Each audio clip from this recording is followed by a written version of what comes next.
Tell me about that day when you got held up with machine guns. Oh boy. That was 2009, Bournemouth train station. Okay, yeah, I can explain that. So this is in the time period when I was doing my music full time. Yeah. And I think it was actually between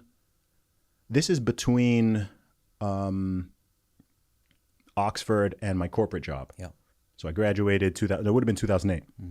Graduated 2007, 2008, I was doing my music full time. I'd been selling my CDs in Southampton on, what's it called? Above Bar Street. So I'd been out there all day. It was a Saturday, I believe. And I'd been just selling my CDs, normal day, pretty successful day. My backpack was mostly empty.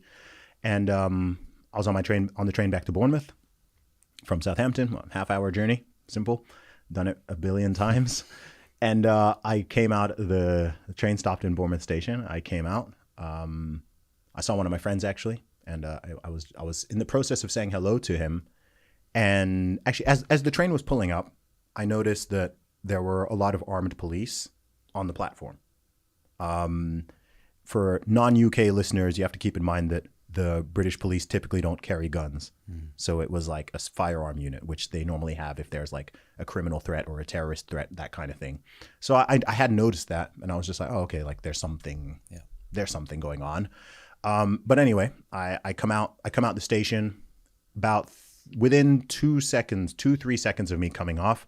I just hear, stop, put your hands up. Like what? And so I'm looking around like, whoa, something's going on. Like everyone else, I'm trying to see what's happening. And then a police officer pushes me back towards the train. And I look up, Dodge, and I see 1, 2, 3, 4, 5 guns trained on me. Put your hands up, get your hands up in the air, get down on the ground. I don't even know what's going on. I comply.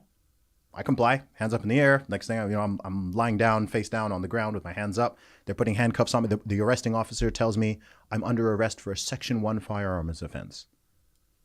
I don't know what that means. Yeah. I can't even explain what was going on in my brain in this moment. This is all happening within 10 seconds. I don't know. It feels like I'm in. It almost didn't feel real. Yeah. It felt very surreal. I was like, is this a weird dream? Is this like it was very odd. In the hindsight, what happened, but at the time, in the moment in time, I'm just like, but all that I was thinking is, stay alive, right? Listen, stay alive. I don't know what's going on. And then, the guy says this, and then they take me off into one of the side rooms on the platform. And they're explaining to me again, I'm under arrest for a Section 1 firearms incident. They say something about Basingstoke, and I'm just confused. I'm standing there in handcuffs, 3, 4 police officers there. They search you, make sure I don't have, because they obviously think I have some gun on me or something. And I'm really just confused. And then they started asking me a couple questions. They said something about a firearm incident in Basingstoke. I haven't been to Basingstoke. I've been in Southampton. Obviously, I haven't. Obviously, I haven't been running around with a gun.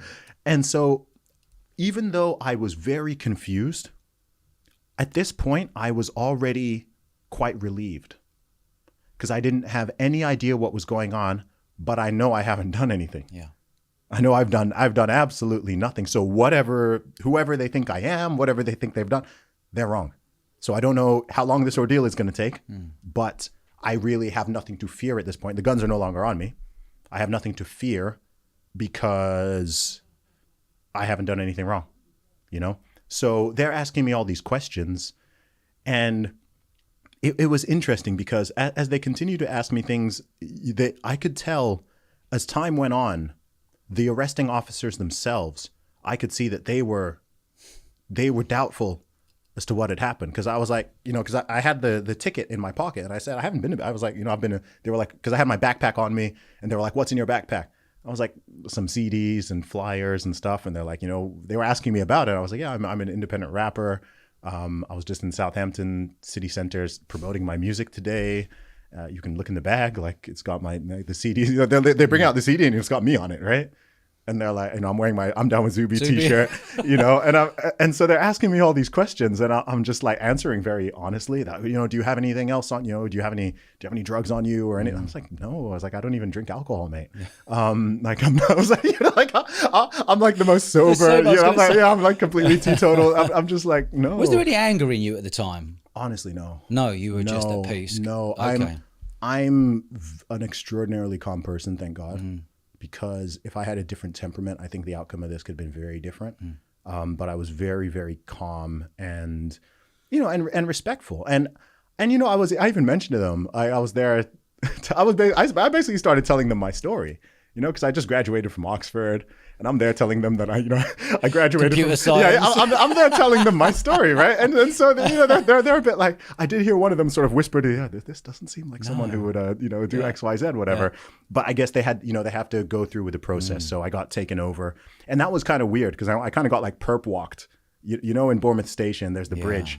So I had to go from over the bridge onto the other side. So, the station's quite busy. Yeah. It's 7 p.m. or so. Yeah. And I'm there in handcuffs surrounded by police officers, and people are, looking like, whoa, like, who is this guy kind of thing? Like, what's happened? So that bit was, was a little bit embarrassing because I'm like, I don't want people to see me like this. Yeah. Like, I haven't done anything. And then I got put in the police car. They drove me to Bournemouth police station. And, I was standing there. They asked me my name and so on. And I'm standing there, still in the handcuffs. And then, within 10 minutes, someone comes out and is just like, I'm so sorry. We got the wrong guy. We got the wrong person.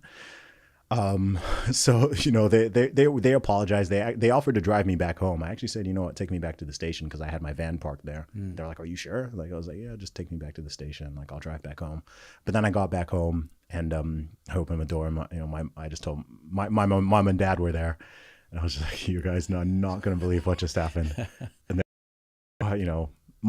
especially my mom is, more, she, these things upset her more than they upset me. Me even talking about it on this podcast, if she heard it, this would upset her more than it upsets me. And then, the police came around the house to, explain, sit down with me and my parents and, explain what happened and this and that. And then it opened. The next few months were kind of weird because, it opened a big investigation into it. There were 2 points of weirdness, the incident itself, but then someone had taken a photo of it, like when it had happened. So the following day, I don't know if they still have it, but the Metro newspaper, with the free one in London, which they gave it. That photo of me was on the front cover the following day. You're joking me. No. On the front cover, the free newspaper in London. They say all press is good press, but not that. Yeah, so there's literally a photo of me there, and but I hadn't been identified at this point by the time they published the paper. So all my friends in London are like, because like some of them have heard about this, and they're like, dude, like what's going on, And then the following day, I was on the front cover of the Metro again, but it was right because by this point they've put 2 and 2 together and worked out who I am. And saying what? Saying. Misidentity, or were they saying? Yes, it said something like Oxford University graduates. I don't remember the A-star graduate Oxford. Yeah, so honestly, I'm so glad that I have like such a clean sheet in history, right? Because at that time, if there had been some dirt on me or something, it would have come out then. So it was weird because then there was this media thing, outside the house. There were media vans. BBC, ITV, like they all wanted to interview me, talk to me. And it was also really weird because, I wanted to, again, I'd been spending all these years trying to court attention, right? I'd tried to get the BBC to cover my music. I tried to get these people to like, hey, like, I'm doing some cool stuff. Like, you should check this out. And then the only thing they now want to talk about is, tell us the story about this, tell us the story about that. And, and I think I did one interview. I did the one show. And I declined most of the rest of them. There were people also pushing me like, yeah, you should do this, you should do this. And I'll be totally honest with you, man. And this is something I've always maintained. And I guess it's a key part of my philosophy is I didn't want to be like made out to be a victim. Yeah. You know what I mean? Because and also at this point, the investigation hadn't been done. So it wasn't known why this had happened, like what had gone wrong in their communications, whatever. It hadn't been known. So people were speculating. There's all these stories flying around. There's people, they thought he was a terrorist. Other people are saying, it was just racist cops and they, wanted to terrorize a black man. There's this. So and people almost wanted me to run with their narrative, Yeah, okay. right? They wanted me to be like, oh yeah, you know, those police officers are racist, and you know, it's so hard to be a black man. You know, they kind of want. I could see that people wanted me to kind of take that, and I was like, dude, that's not how I feel. Yeah. I don't even know if that's the reality. I don't know if this had anything to do with my skin color. I don't know who they thought I was. I don't know. All I know is they thought I was some guy in Basingstoke who'd done something with a gun. That's all I know. So yeah, I wrote a song about it called "Divided We Stand," but apart from that, it's one of those things that you know, I didn't really like talk about all that much once the thing had calmed down. You know, like I said, there were. I think that's a good move. Yeah, I think it's a very good move. Yeah, I didn't want that to be like that's not my story. That's not you identify. You know what I mean? Yeah, No, it's like, look, this is a messed up situation that happened to me, and the most important lesson I can give to people is if you are whoever you are, if you ever for whatever reason find yourself in that type of situation, just comply. Yeah, comply. You'll be confused. You'll be scared. You'll feel just comply and stay alive and deal with whatever it is later. There have been so many of these incidents, especially in the USA, but it's happened in the UK as well, where that type of situation happens and someone tries to fight the police or they try to, you know, run away or this, and that's when people get killed. Yeah. Right. So to me, like, that's the most important lesson someone can take away from that situation is just in the heat of the moment. Hopefully 99.9% of people are never going to need this advice. But if you ever happen to be, you know, in a mistaken identity situation and the police roll in, or, you know, the SWAT team is called on you or something, just be cool, be compliant, listen to what they say, stay alive first thing, and then deal with it later.